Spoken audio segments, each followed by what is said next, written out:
Hey everyone, so Invictus is almost upon us, and 3.13.1 finally just got pushed to live. Also, we've gotten quite a lot of information about the upcoming concept ship that will be revealed during the event. So I just want to go over a few things in this video relating to that, but before we start, if you end up enjoying this video, or if it helps you out, please consider hitting that like or subscribe button. I really appreciate it. So just briefly going over what's new in 3.13.1, the main features are things I've already talked about a lot, like both of the star lifters and the Nova tank finally being in game, as well as ship-to-station docking, which looks really cool. There's also some nice bug fixes in here as well, like a lot of fixes for game crashes, and one I'm really happy to see, which supposedly makes it so you won't get stuck with an infinite loading screen after bed logging. That was always very annoying to encounter. What I was really surprised to see loading into game though was much better performance, so I'm not sure if this is going to be the case for everyone, but at least a few other people in global chat mentioned noticing better performance as well. But yeah, it seemed like a pretty significant difference, and I was getting around 60 FPS at the Aspire Grand and New Babbage, which is definitely higher than I've had in the past. And even when I went around to a few different areas, like a few different outposts, the performance definitely seemed better, so I don't think it's only certain areas that have been optimized. So yeah, let me know how it's been for you guys, but it seems like they've made some general performance improvements. Okay, so for this next part of the video, I just want to talk about some missions that you can do in the various ships as you rent them throughout the Expo to try them out. Now I figure this will help some of you out if you're just getting back into the game for this event, or if you don't spend too much time around Microtech, but as always I've got everything timestamped if you want to skip through. But yeah, if you're looking for some targets to take out in the different ships that you can rent at the Expo, unfortunately there's not much available close to Microtech in terms of combat missions. Really, your only option here is the remove illegal monitor missions, which are decent, but can be a bit of a pain. So for these missions, the main objective is to destroy 3 monitor devices, which look like orbital turrets that you find around stations, but these don't have any weaponry.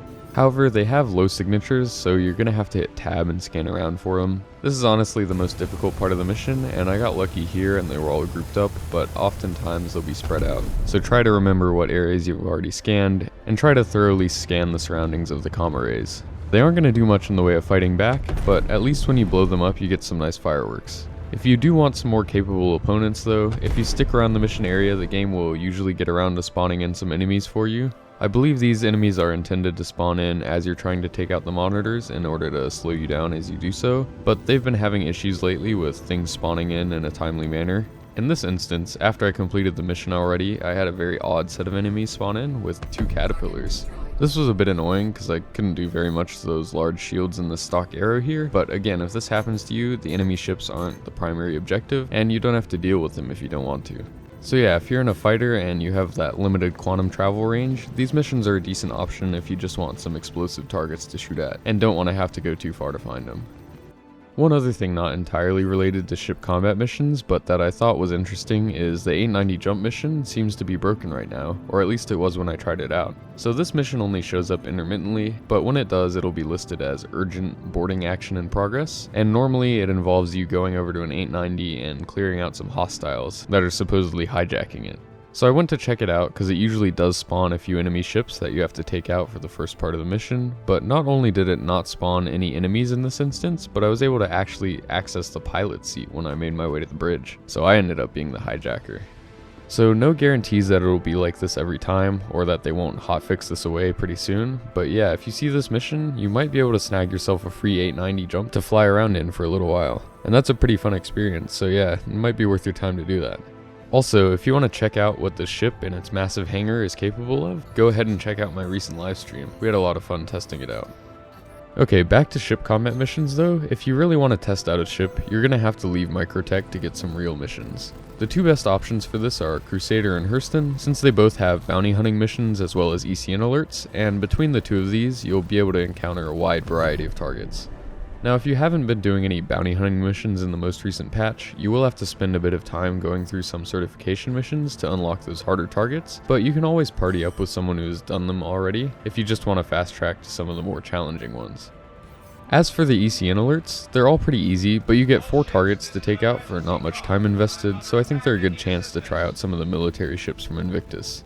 One warning I have though is you probably should be a little bit careful with the ECN alerts that have the 10,000 credit rewards. These not only are the most challenging, despite having the lowest payout, which could be a surprise since it doesn't really make sense for it to be that way, but recently with the Constellation snub actually working now, these have been causing some issues where you'd get a crime stat for destroying the constellations since the Dr. Merlin wasn't properly being classified as an enemy. This is listed as being fixed in this most recent patch, but I haven't tried it out yet. So if you do see those Merlins coming up on your radar as neutral ships, then I'd be careful.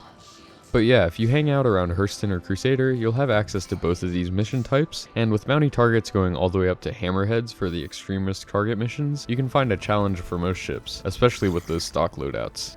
If you want a more detailed look at what targets to expect when you're doing those bounty hunting missions though, I made a whole video about that if you're interested. Now I just want to wrap up this part of the video by recommending some ships with fast quantum drives in their stock form if you do plan on making the trip over to one of these planets to do some missions. Most of the small fighters that will be at the Expo have limited range and pretty slow drives, but there are a few ships that will most likely be available to rent that have very quick drives in their stock configurations, so even if you don't plan on trying those out specifically, they might be useful to you as a fast way to get where you want to go, especially if you don't have a ship with a fast quantum drive yourself. On the first day of the Expo, there really aren't any good options, unfortunately, because all of the constellations have pretty bad quantum drives, and everything else is going to be a small ship. So if you don't have anything with a fast drive yourself, the Aurora LN is actually the best option out of these, since it still has enough range where you won't have to stop to refuel like the 325A and Mantis would, but it's still faster than the sluggish stock constellations. Moving along to Aegis, they'll thankfully be bringing along a few quick options. Pretty much all of their medium-sized ships are solid, but if you want the absolute fastest, you want the Vanguard Harbinger with its stock Jaeger drive, and I'd avoid the Sentinel for this purpose since it comes with a pretty slow drive. Now moving along to Crusader, Tumbril, and Misk, there's also a good option available on this day as well. The Freelancer Misk comes with a crossfield drive in its stock form, and this is a really great drive. On Anvil's Day, unfortunately there's no standout good option, but another small ship is a little bit better than everything else, and that's the Pisces. However, most of Anvil's fighters, like all of the Hornets, have civilian class drives instead of the usual military, which means that they aren't limited in range from having those fuel inefficient military drives. So if you specifically know you just want to check out one of those, they're all pretty much fine and are negligibly slower than the Pisces. But I believe a couple, like the Arrow, have those military drives in the limited range, so be careful for that. And then finally getting to Drake's Day at the Expo, the Caterpillar does have the fastest drive, but its overall slow flying might make it not worth it, especially if you just plan on using it to get over to an orbital station and immediately swap ships. So if you do end up using a Cutlass for the journey instead, you'll want the Black because it actually has the fastest drive out of the 3 vehicles. So again, this isn't all that important, but picking the right drive can save you a couple of minutes, so I just wanted to provide the information if you guys are interested. Next, I want to go over where you can try out ground vehicles because there will be a few of those available to rent at the Expo as well. I'm hoping they let us try out the tank, but we'll see about that. So if you don't mind being in an armistice zone constantly and therefore not being able to shoot, you can pull out vehicles in a few places around New Babbage. If you head over to the Commons, there's a small garage here where you can get out your various rovers, and then this hill leading down to the lake is a decent location to load up vehicles and into a ship if you want to fly them somewhere else. And yeah, if you plan on taking a rover somewhere with something like the Valkyrie that'll be available on Anvil's Day, I'd recommend getting your ship out of the spaceport and then coming over here next to these 4 domes, which are the Commons, and you can go inside and pull your vehicle out to load.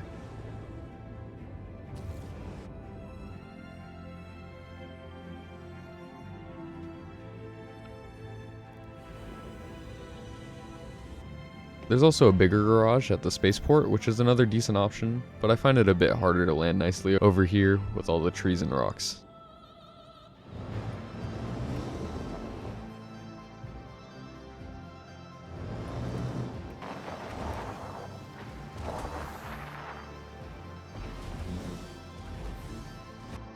Now if you want to test out the weaponry that some of the ground vehicles have, you'll either want to load one up and fly it somewhere, or you can just fly over to an outpost and spawn them there.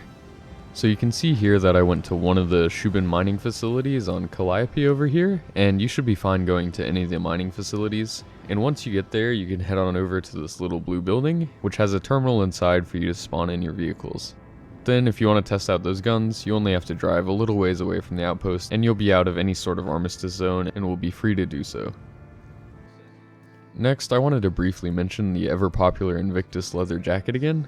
So I mentioned a few videos ago about how it was a very nice item, but unfortunately as an in-game only item, it would disappear eventually like everything else. Well, CIG has heard how much everyone liked these, and you'll actually get one permanently if you visit the Expo. So not that game-changing of a feature, but it's a cool item, and it's nice that we'll actually get to keep them now.